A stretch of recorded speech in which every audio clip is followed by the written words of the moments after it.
Novel के पन्नों में फंसी मैं। अनन्या को किताबें पढ़ने का बेहद शौक था, खास तौर पर ऐतिहासिक नॉवल उसे बहुत पसंद थी। एक रात वह कमरे में बैठी हुई थी। हाथ में एक मोटी सी नॉवल थी जिसका नाम था रक्त सिंहासन की रानी। वह नॉवल पढ़ते हुए बुदबुदाई, यह फीमेल सपोर्टिंग कैरेक्टर कितनी बेचारी है। हर बार नायिका के लिए बलि चढ़ जाती है। अंत में तो इसे मार ही दिया जाएगा। अगर मैं इसकी जगह होती तो पूरी कहानी बदल देती। इतना कहते ही उसकी आंखें भारी हो गई। किताब उसके हाथ से फिसल गई। अचानक तेज रोशनी फैली और उसे लगा जैसे ज़मीन खिसक गई हो। जब अनन्या की आंखें खुली तो वो किसी महल के कमरे में थी। रेशमी पर्दे, सोने की नक्काशी और बाहर सैनिकों की आवाज़। वह घबराकर बैठी। यह जगह कौन सी है? एक दासी दौड़ी हुई आई।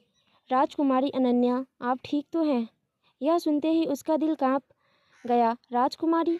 उसे अचानक सब याद आ गया। यह वही नॉवल है और मैं वही साइड फीमेल कैरेक्टर हूँ जिसे अंत में जहर देकर मार दिया जाता है। अनन्या ने मुट्ठी कस ली। नहीं, यह अंत मैं नहीं मानूंगी। मैं इस कहानी को बदल दूंगी। अब वह पहले जैसी बेवकूफ़ नहीं रही। वह जानती थी किस पर भरोसा नहीं करना है, कौन उसे धोखा देगा और कौन असली दुश्मन है। उसने हर चाल पहले से समझ ली। जहाँ वह पहले चुप रहती थी, अब वहाँ वह बोलने लगी। जहाँ वह बलि बनती थी, अब वहाँ वह रणनीति बनाने लगी। राज दरबार में लोग हैरान थे। कमज़ोर समझी जाने वाली राजकुमारी अब बुद्धिमान और साहसी बन चुकी थी। राजा ने भी उसकी सलाह सुननी शुरू कर दी थी। सबसे बड़ा झटका तब लगा जब असली नायिका की साजिश उजागर हुई।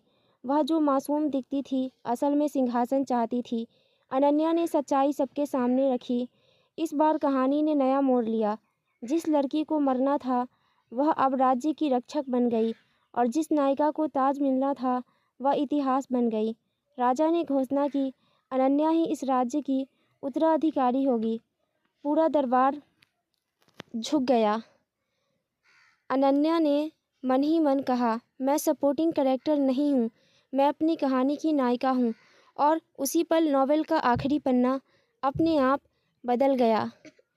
क्या अनन्या उत्तराधिकारी बनेगी? क्या वह अपना जीवन साथी खुद चुनेगी या फिर वही गलती दोहराएगी जो नॉवल में उसकी मौत की वजह बनी थी?